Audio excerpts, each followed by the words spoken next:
round of applause again for Michael and Kamal. Thank you. Thank you for staying.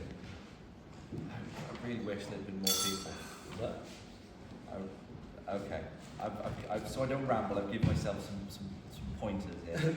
I'm not going to do this in any particular order. But this question's for both of you because, as we can see in this, obviously you're both behind and in front of the screen. And Kamal, I know you've got quite an impressive acting. The words gone from my head. Repertoire. So, for either of you, do you have a preference behind, front?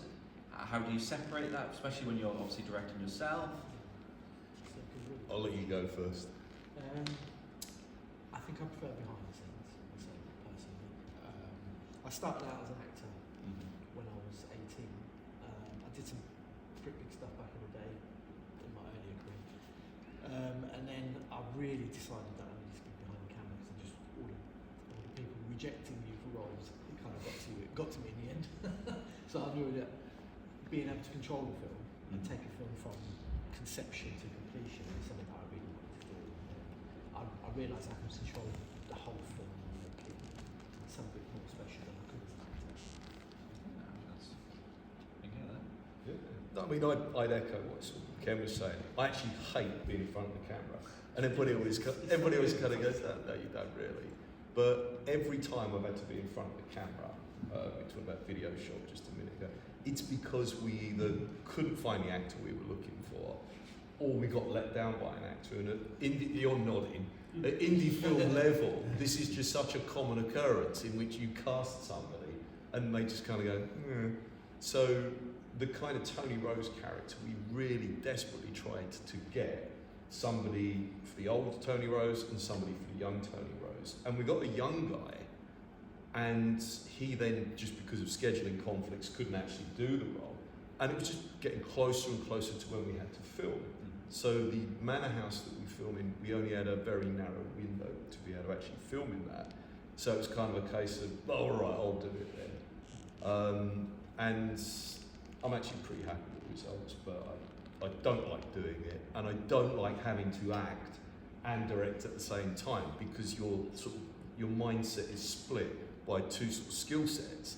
So you want to kind of sort of do your best as an actor, but at the same time you're kind of thinking, shit, what have we got to film next? God, what time's lunch? And you've then got to try and sort of be, nasty 60s gangster, which is actually quite easy. Oh, thank you, mate.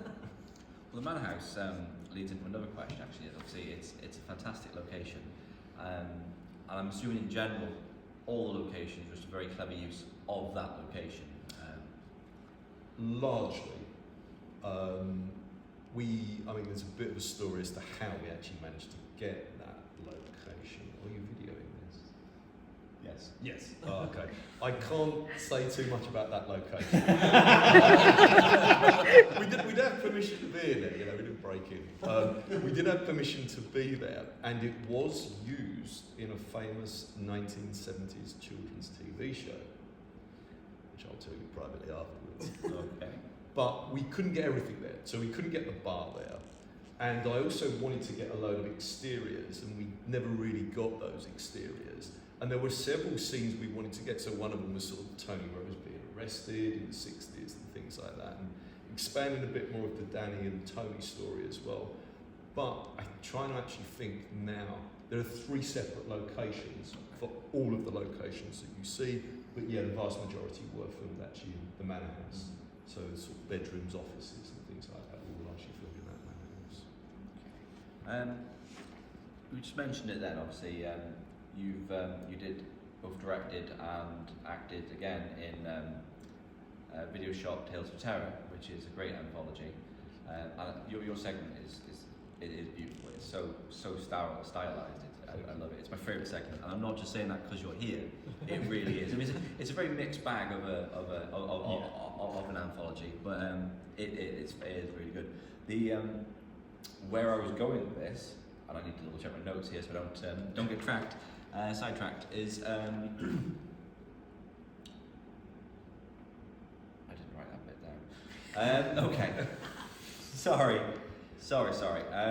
You were saying earlier that obviously you shot this at the same time. Did that and I need two questions. First of all, did that cause any conflicts with you not being able to get some of these scenes that you wanted to get, or? No, that was one of the things that actually worked really well. So we filmed a segment for an anthology film called Video Shop Tales of Terror, and we weren't given much notice, I think it's fair to say, and we were actually already filming Burnt Flowers when sort of like Sing Lau was producer of Video Shop Tales of Terror, sort of said, would you like to do a segment? We sort of said, yeah, we'd love to. And basically all of the cast who appear in our segment are in Burnt Flowers. And all the scenes that were filmed in the nightclub, we basically, I think, did it all in about 4 days. 2 days were spent shooting scenes for Burnt Flowers, and the other 2 days were spent filming our segment for Video Shop Tales of Terror. We had Lawrence R. Harvey, who plays the police officer, we had him for 1 day, and we kind of shot all the stuff we needed for Burnt Flowers with Lawrence for 1 day. Then I just said, Lawrence, can I ask a favour? And we then got him to do a little sort of cameo as a Nazi at the sort of beginning and end of the film, which Lawrence loved. And that was one of those things that I kind of thought, this is going to be a nightmare, this will never work, you know, how dare you try and do 2 things at once, but actually it did work. And that sort of didn't really cause, that was one of the things that didn't really cause us any issues. Okay.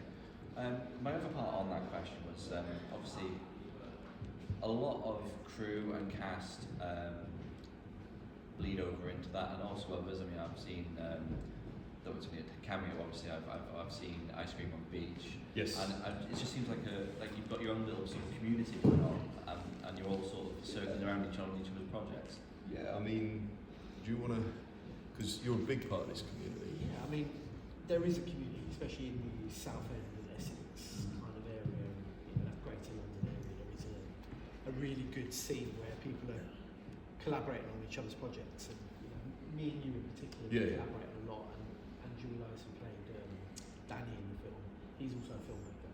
So we all collaborate on each other's films, and because for us, together is better because we don't have big budgets, because we can't really reach the heights of some of the major studios or whatever. If we all come together and pool our resources, we can make a better product. And it's about creating a little British industry. Yeah. Because obviously the British industry really is on its arse, if I'm honest. Because most of it's taken over by America and whatever else. Yeah. So it's nice to have some homegrown, you know, people coming together to actually make art. Yeah. This is more of a technical question. Obviously, Burnt Flowers is also very, very stylised and beautifully shot. For people that don't know, do you want to like talk through what it is to be a cinematographer?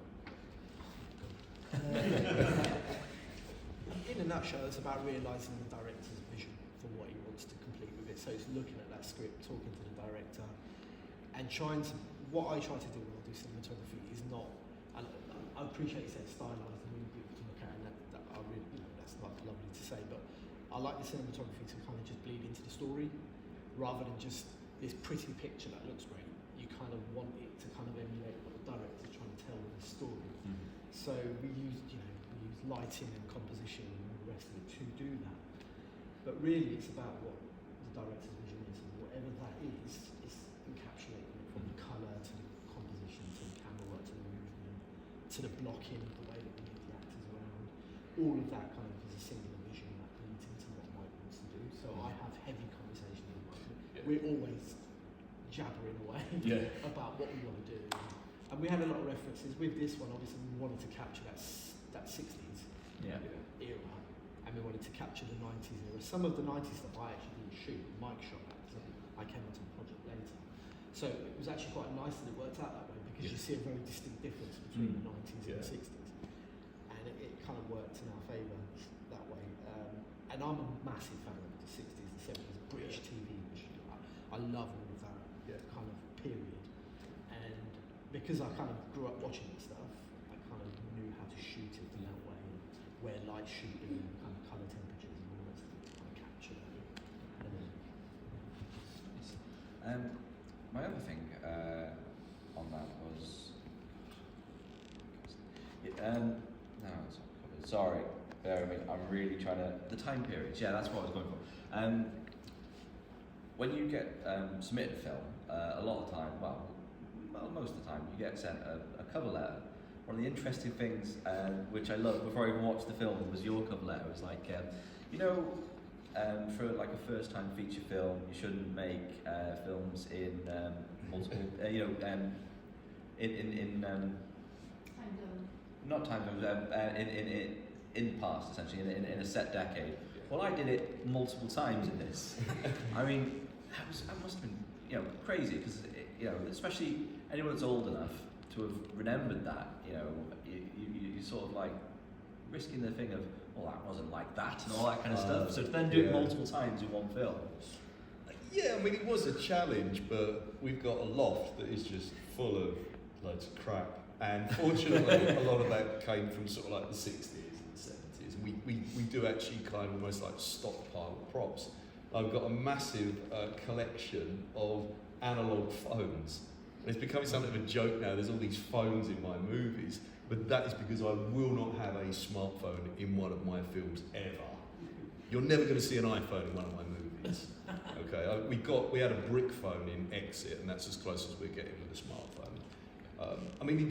That for me is the fun bit. In addition to lighting and cinematography, Louise Nosbod, producer, is going to start rolling her eyes and say, "Don't point at me." This is really where sort of Louise's skills in terms of sort of set decoration and design come in, and we literally spend hours on like either eBay or Amazon, kind of sort of going, that duvet work? Does that duvet look like it's from the 60s? It's got flowers on it. And we do have these kind of conversations, but for me that's the fun stuff, getting hold of those props and kind of sort of thinking, right, what would be here and wouldn't be here?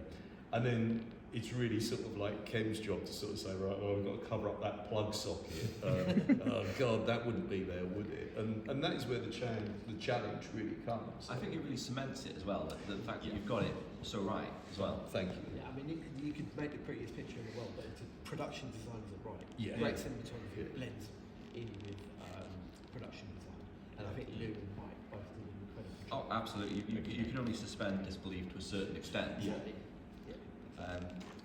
I haven't seen this, so it shouldn't really be a question, but do you want to talk about your first shot, how you jumped into it? Oh God, our first shot. It was interesting, you and I were talking yesterday, and all the mistakes that you were sort of saying, oh God, we made this shot.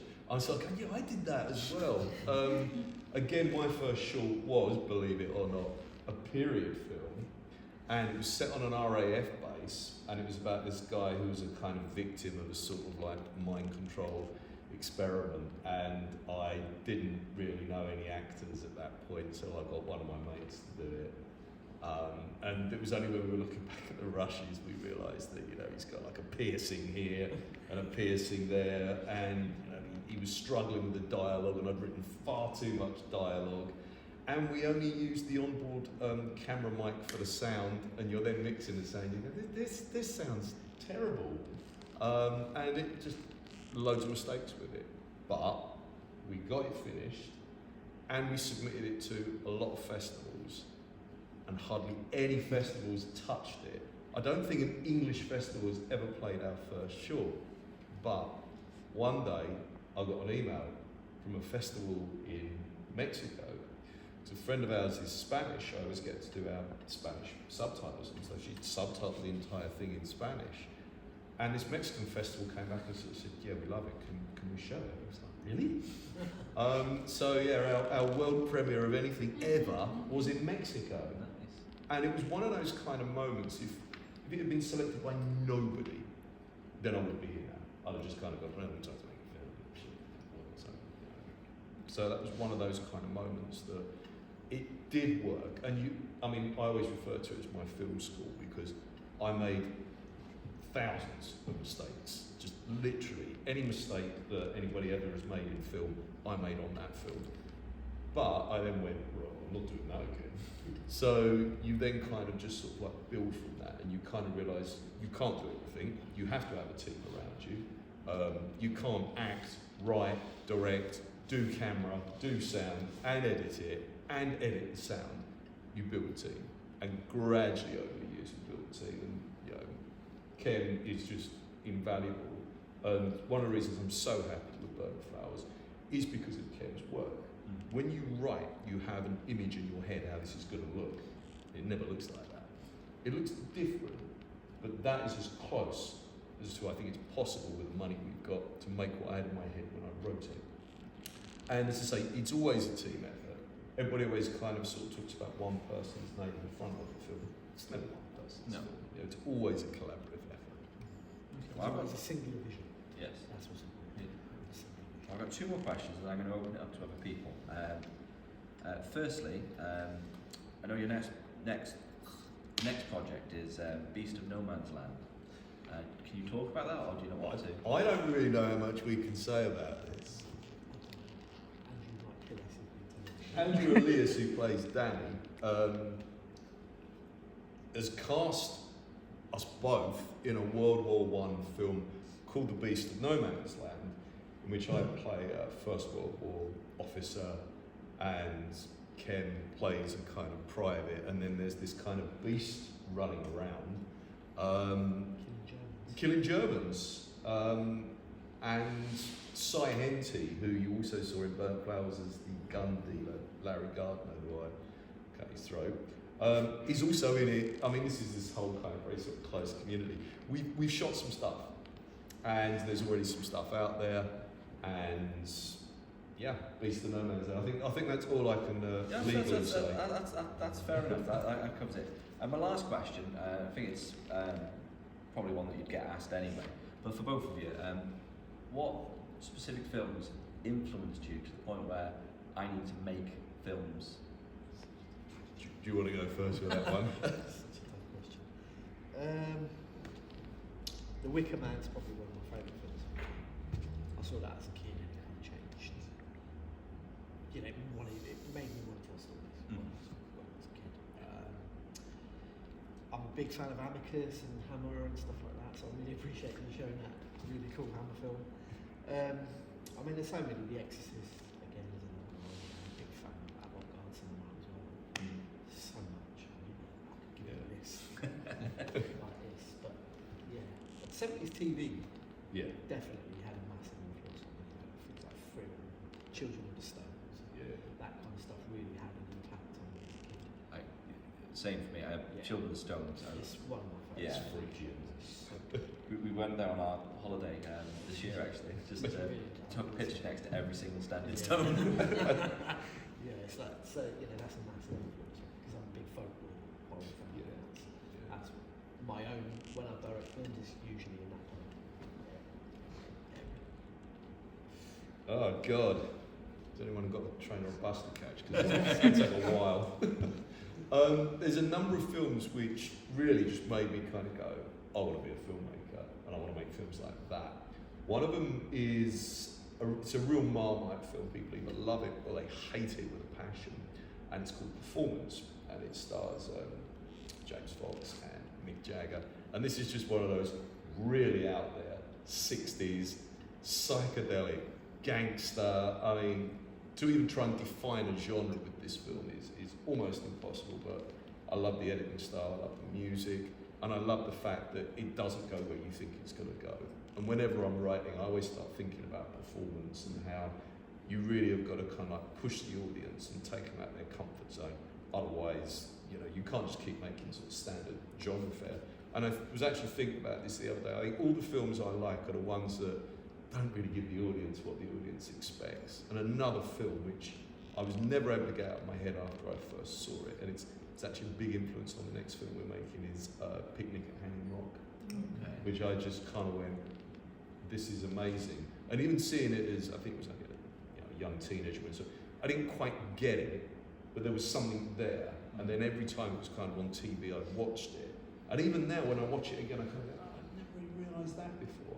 So I think probably, if you wanted to break it down just to two films, but as Kem says, 70s TV as well, 70s children's TV, which is like really disturbing.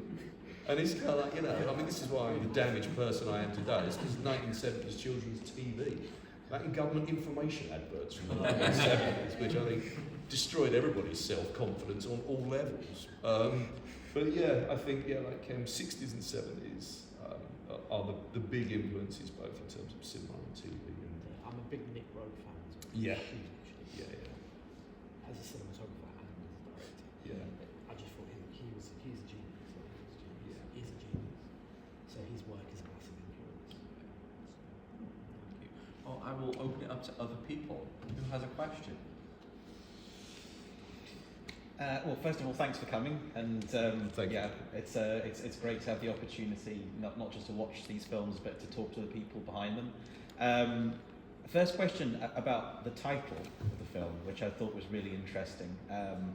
The scene where we hear that there's the epilepsy that is sort of taking her sort of into a kind of state where she feels she's slipping out of time, and I really liked how that kind of related to the sort of the time jumps that we're seeing in the film.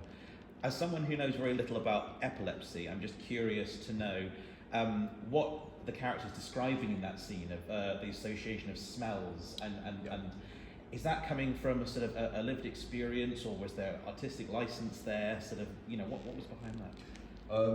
No, those are all genuine facts. So when she sort of says, before she has a kind of seizure, sometimes I get smells, sometimes it's flowers, sometimes it's burning. I think I originally had this line which she sort of said, and sometimes it's burnt flowers, but then I thought that's going to be a bit too on the nose and a bit too cheesy, like, in those American films where people sort of say, it's a good day to die hard. But no, I'm one of these people, before I write anything, I always do like a deep dive, and I just read and watch everything. So I did actually do quite a lot of research into epilepsy and the form that it takes and how people feel, and how they feel when they come round. And when she talks about petit mal and grand mal, they don't use those phrases anymore. But a lot of people think that it's always very extreme, things like seizures and stuff like that. It isn't. You sometimes people just have this thing they don't even really realise, where they just tune out. They don't realise that it's happened. And a number of characters in the film experience this. So it isn't just Iris. There are a number of characters, if you watch, and repeat watching, like Blu-ray, there are actually several characters who you see staring into space because they're actually having one of these seizures. But I would never put something in a movie, particularly about something medical, without having researched it, because you will then get people, rightly come back and sort of say, well, it's just grossly inaccurate. But no, so the thing about smells is true. Interesting. Yeah. Who's next? Anybody who asks a question gets a poster. Extremely limited edition. Yes.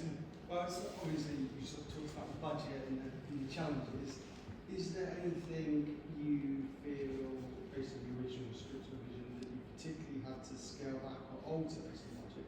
Also, anything you think actually you managed to pull off beyond originally envisaged?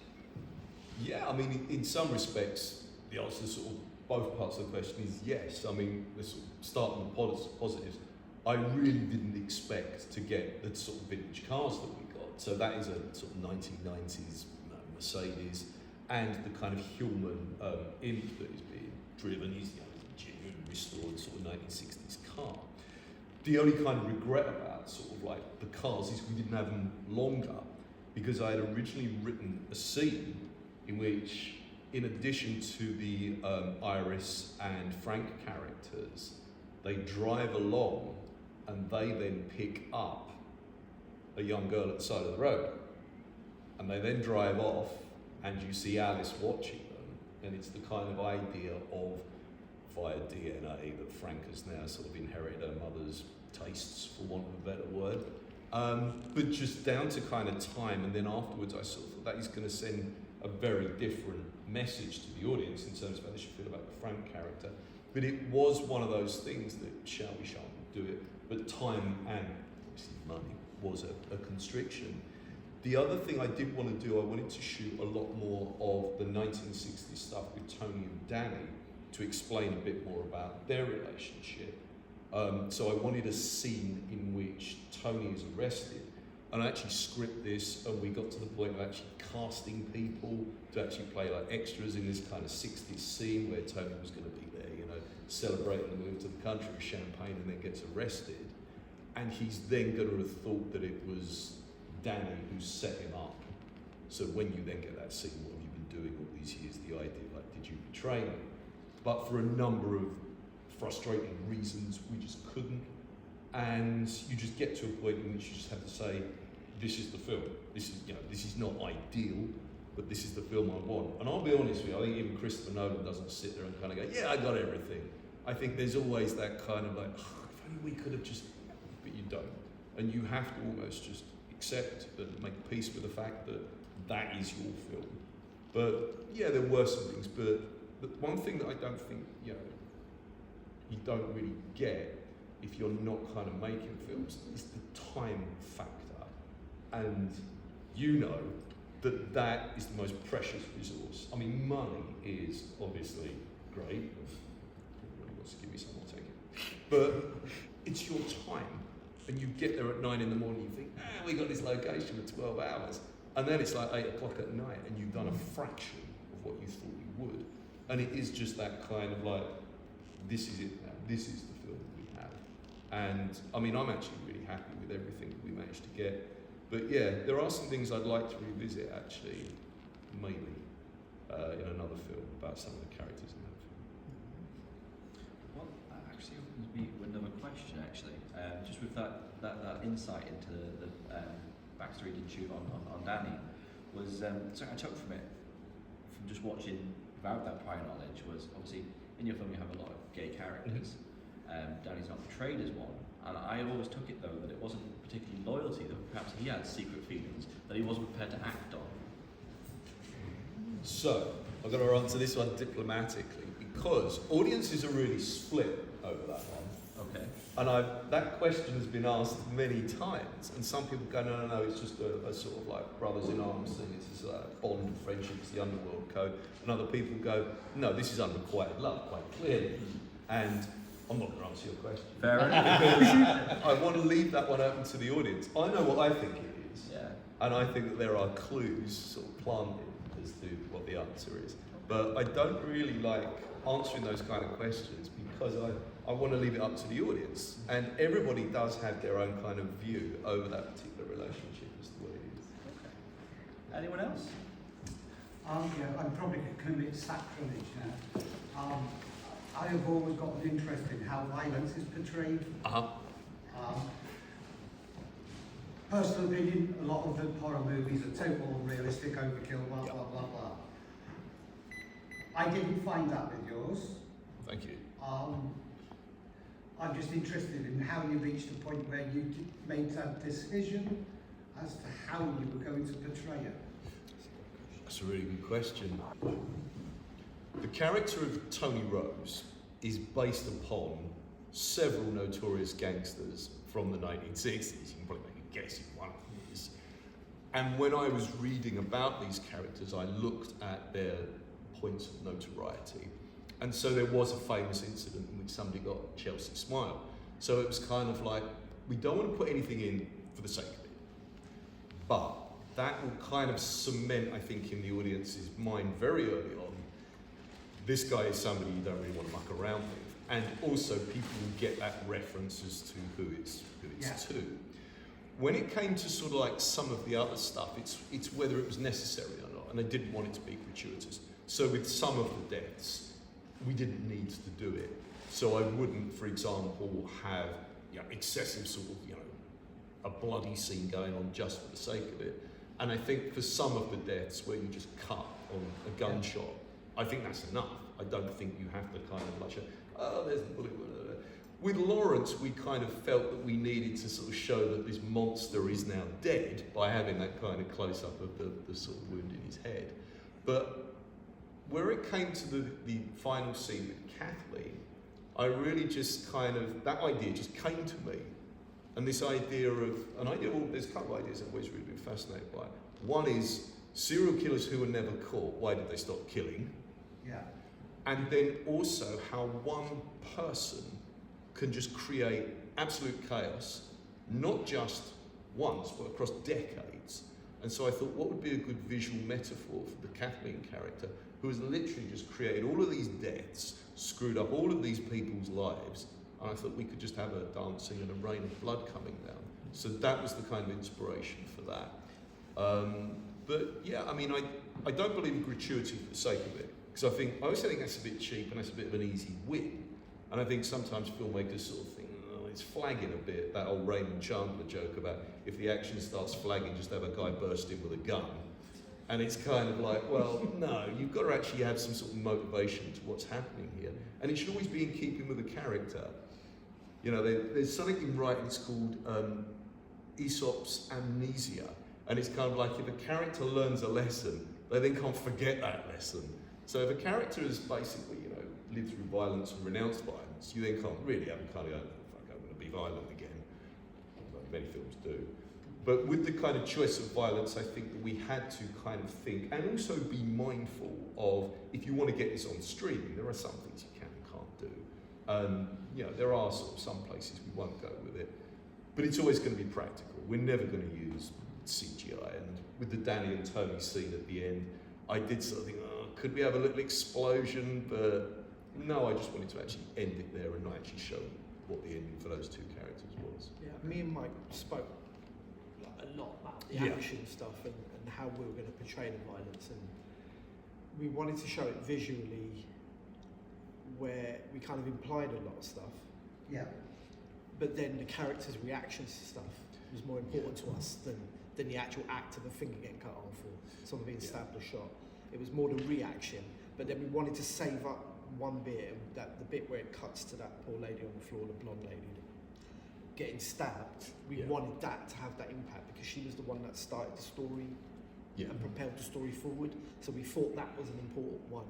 And the way Mike cut it, I thought was excellent, to kind of have that impact of that horrible stabbing and death. Because if they're all that impactful, by the time you got there, that wouldn't have been impactful. Absolutely. Because if you've killed 10 people that way, you know. I saw a film the other day. It's a Japanese, it's a Chinese film, Taiwanese film, I think. I totally get what you're saying about It was just gratuity all the way throughout the film. By the end of it, I was just so numb to the blood that it was like, what, more blood? You know, it made no difference. So I think, like Mike said, that's what I found really interesting actually, is what you've just said. The fact that it wasn't the act of the violence. Because I think if you've ever been exposed to it, people don't even remember it. What they remember is the 10 seconds up. It's the aftermath. Exactly. And it's how it made you feel in the impact. Yeah, no, I got that. It came over very well. Thank you. Thank you. Any more? I'd love to talk about what was my favourite aspect of the film, the soundtrack, which I think really worked well. I think the sort of the subterranean kind of ambience and the dissonant guitars, but also sort of weaving in those elements that took you back to the 60s as well, I thought was very clever. I'd just love to hear more about what films or what bands may have gone into inspiring that kind of, Yeah, sure. Whenever I write, first thing I do is, believe it or not, create a playlist on Spotify. And I had a whole load of 60s songs in there. So Rolling Stones, 13th Floor Elevators, there's a song called Slip Inside This House, which I just had on repeat continuously. And when I did an early edit of Burnt Flowers, I had that song actually as the play-out song. It's actually a really long song, it's about 8 minutes. But of course, I had no money, and I don't really want to be dealing with the Rolling Stones lawyers. So I kind of, Nick Burns, who recorded our sound, but he's also a magician, he is a magician. He's a musician and sort of producer in his own right and vocal artist.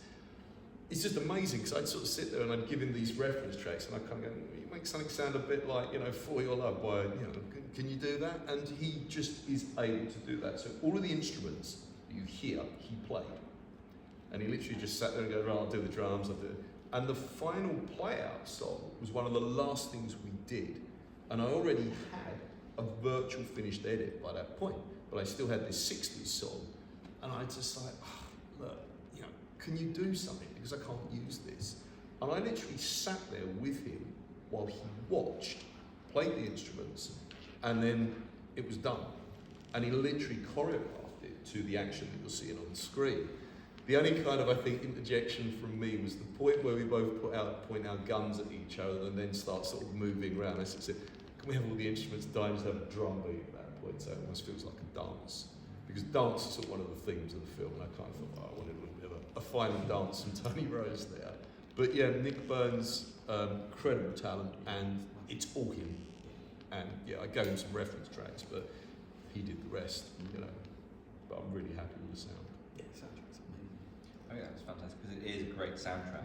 And you know what? When I was watching it for the first time, it's really weird because it bears no resemblance whatsoever. But in my head, White Room by Cream was playing. Yeah, I mean that was one of them on my playlist. Yeah, and it's just kind of these things come in and you're kind of like, oh, God, it's so good if I could have this. Whenever I get asked the question, if you had more money, what would you do? It's kind of like, I'd probably just get a load of really cool music for my film. Anyone else? Well, there's going to be at least one more question out there. No? Okay. Just a comment to say just how much I really liked the callback of the victory sign at the end of the film. Yeah. What a really nice way to kind of bring us back into that moment. Yeah, and then that's for that to kind of to coincide with the sort of the dance turning into a bloody dance. Yeah. I think that probably my favourite moment in the film. Really. Oh, thank you. I like putting those things in the writing. I like kind of putting something in so people sit there and then you just kind of go, ah. I might be wrong. When we were watching it, my wife does medieval reenactment and she is an archer. Didn't you turn around to me when we were watching this and say, that's true, that?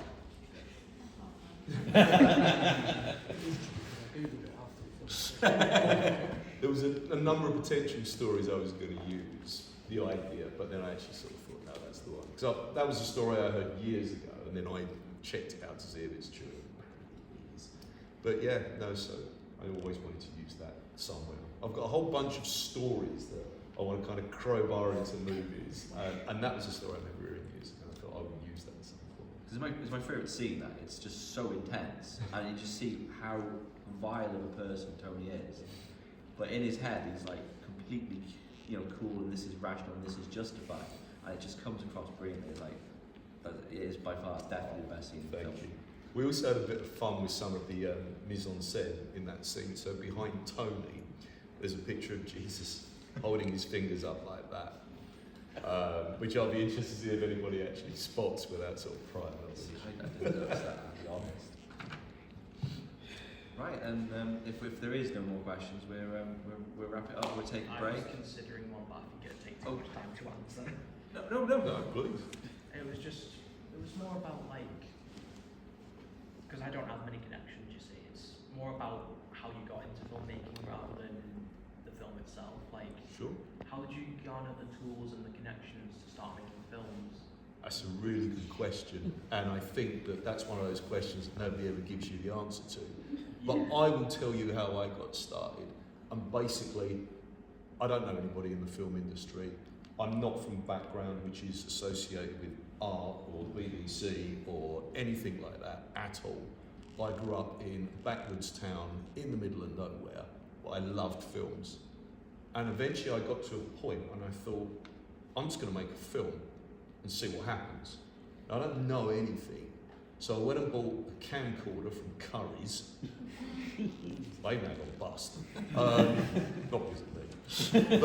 And I then just worked it out. And I just kind of sort of thought, right, well, I've got a camcorder. I better get a tripod. And literally, as I was saying earlier, I made so many mistakes and I didn't know anybody. But what I would say is, make it with what you have.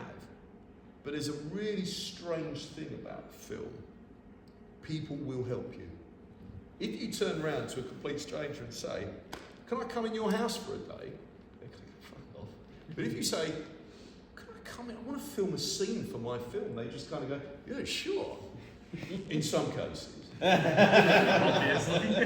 But people will help you. And there are people you don't know yet who will be a massive help to you. And this is what happens. If you do something different, then different things will happen. If you just keep doing the same, oh, well, I'd like to make a film, but I don't know anything. Just make that step and say, right, I'm going to make a film. Even if it's just in your back garden, just remaking your favourite film, because basically all filmmakers are just remaking their favourite films, if we're being honest, in the same way that musicians are just remaking their favourite songs. So just make it with what you have, And it'll probably be a disaster the first time. Second time might not be much better. But if you keep at it, things happen. Because there was so much I didn't know, and there's still some loads I don't know. But make it with what you have, and stuff then starts happening. And it's weird, it's almost like the cogs of the universe shift. And it's kind of like, I've made a decision to do something different now. And you start meeting people. I mean, Kem and I sort of met largely by chance. Yeah. Um, Film.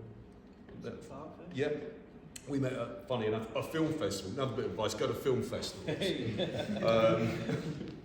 And really, that's it. Just go to film festivals and just make it with what you have. And don't say, well, I need another camera before I can really make a film. No, you don't. You've got a camera in your pocket. You've got camera in your pocket. Yeah. And that is the advice I would give to anybody. If you want to make it, a bit like Field of Dreams, make it and they will come. I know that's incredibly cheesy. I should have had a cooler reference. But the thing is, like, there's no cavalry coming. The other question I get asked is, where do I get money to make films? I'd like to know that. The fact of the matter is, there is no one waiting with a bag of money around the corner to sort of say, there you go, young man, go make a film. Basically make it what you have, and as I say, you'll make a lot of mistakes, but you will learn so much, and you will meet people you would never have met. And so I would just make it, and that is the best advice I can give anybody. And go to film festivals, and every day watch a movie. Thank you very much. Could be that. And don't start by trying to make a feature film. Start small. Start with short. Yeah. Mark, would it be irritating to suggest another group photo at this point? We can do another group Why photo. not? It's a much smaller group, but we can do a group photo. I love group photos. I know you do. I will send you. It's just